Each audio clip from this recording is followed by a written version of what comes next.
some laundry now. Some people love laundry, some people do not, but it's all about reading the labels and figuring out what do you need to launder, what do you need to hand wash, what do you need to dry clean. You're going to help us out with all this, Denise. I'm going to help you demystify it, and I thought I would start with a fun little game. Okay. Can we guess what these laundry symbols mean?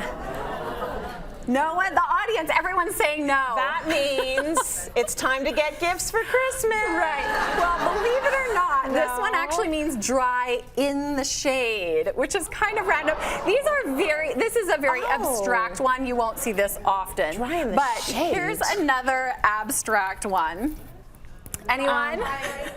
Christmas. Yeah. Again. Use non-chlorinated bleach. So it's kind of random. I know. I just thought this would be fun to show you very confusing ones. Parking, this is not for parking. Yeah. No. So this is actually a dry clean label, and the letter inside tells your dry cleaner which ingredients they should be using, and then the double lines tells the dry cleaner to be extra, extra cautious.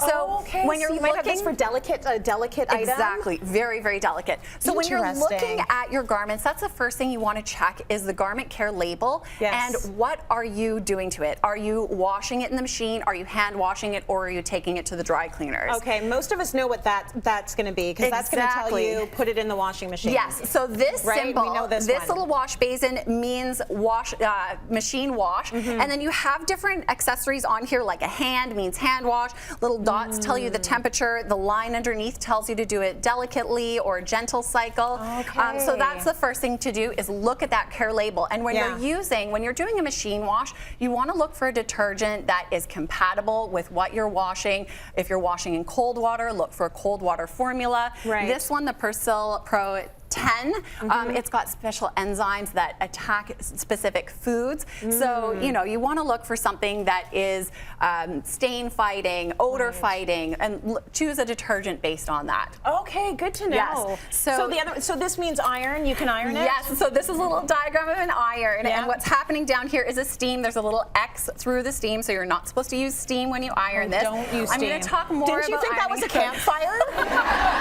Campfire and then iron. We'll talk about ironing a little bit later. Okay. And then this one I thought was extra funny. I don't know if I know that one. Well, I think it looks like a little piggy or a little button. Yeah, it's cute. But the box means tumble dry. The box with the circle is tumble dry, so this is telling you the temperature. Oh. Yes. So what's the temperature? 2 dots? Right. 2 dots. Well, the more dots, the higher the temperature. Oh, got it. Yes. Oh, good. You didn't know either. Right. Okay, so now we know what to do with what. Exactly. And when you're drying, you can use your dryer balls, you can use your little sheets. What I love about the sheets is you can pack them when you're traveling, use them for a little rub down, add a little bit of extra scent. My sister likes to do it on her jeans so that she doesn't have to wash them when she goes. Right. And then I also want to talk about difficult fabrics. So you know whether you're supposed to machine wash, hand wash, or dry clean. You're looking at the label and figuring out exactly what to do. What about those difficult fabrics like silk, wool, leather?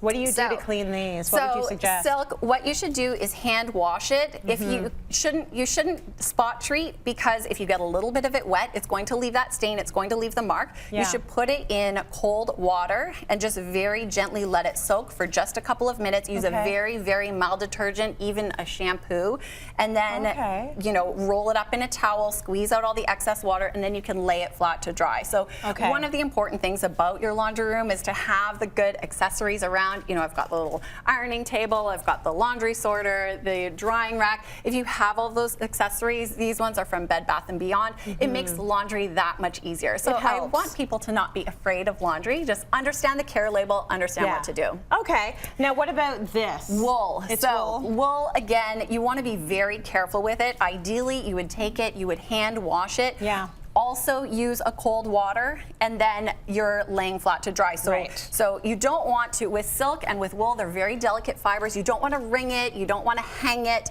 because it will stretch out and distort. So you're wrapping it up, roll it up in a towel, very gently squeeze it out, lay it flat to dry. Nice. Leather, that's a tough one. It is a tough one. The very first thing you have to do is use a protector. Right. So that way, it's kind of prevents stains from sinking in. And then pick up a specialty leather cleaner so that you're doing spot treating. The other thing you can do is take it to the professional. So dry cleaners, they know what they're doing. Right. They know what ingredients to use. They know how to treat different stains. Definitely, it's okay to count on them for your garments. You can almost pretty much send anything to the dry cleaner. Can. It's just, are you willing to pay the money? It'll rack up the bill and it'll take up all your time. That's right. But you definitely can. And just quickly, a minute left, I want to talk a little bit about ironing versus steaming. Yes. Is this a little toddler? This get is them started iron. young. Right, exactly. Oh, it's a travel iron. This is the a travel cutest iron thing. steamer. So if you don't want to iron your that. clothes, you can take them to the dry cleaner to be professionally pressed. You can steam them, do the cheater's way, hang them when you're taking a shower. Yes. So there are lots of different tricks if you want to avoid ironing. Are you a big ironer? I love ironing. Yeah, because you're a big sewer and you have to iron so many of your projects, right? But I don't like ironing clothes. Yeah, just it's sewn annoying. projects. Okay, I get that. Just clothes that I make from scratch. When do we use bleach?